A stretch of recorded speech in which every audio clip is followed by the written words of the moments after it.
What's up, moneymakers? You scoped the casino, you chosen your approach, and you're about to hit that vault.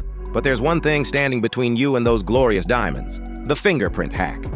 For many, this looks like a terrifying alien puzzle designed by Rockstar to stress us out. But fear not, this is your ultimate step-by-step guide to mastering the fingerprint hack. Because every second you spend fumbling with this thing is $1 not going into your pocket. And with Rockstar giving us guaranteed diamonds until the 17th, you're gonna want to try to empty that vault, and you can't do that if you haven't mastered this hack. So let's dive in.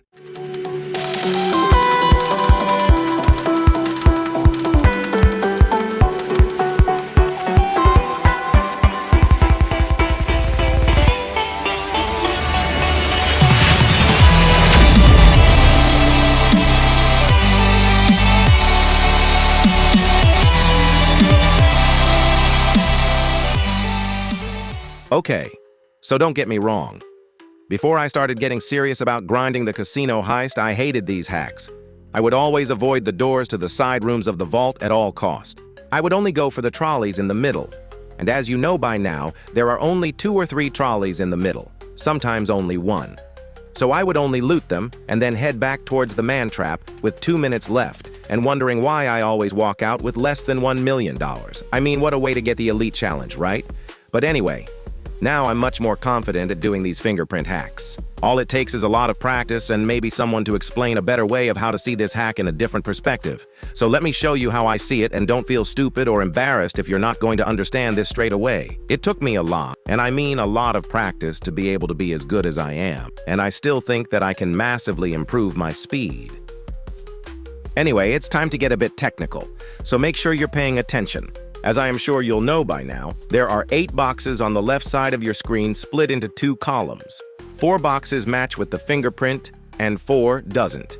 Your job as the player is to work out and select the boxes that you think match with what you see. Sounds complicated, right?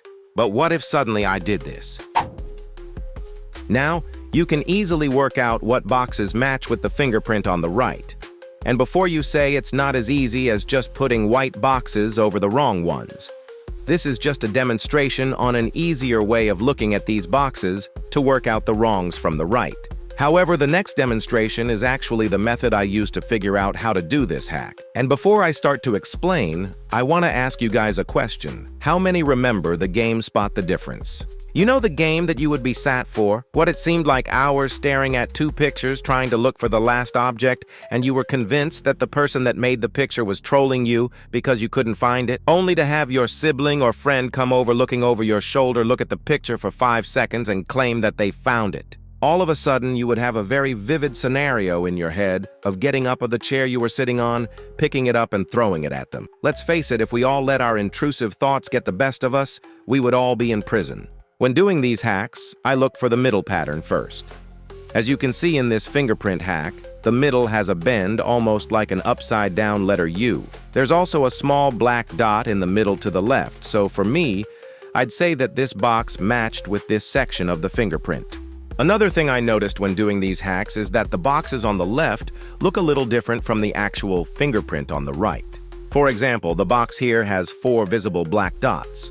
But to some players, it may look like the box has 6 black dots in it. This means that it may look like it also contains these 2.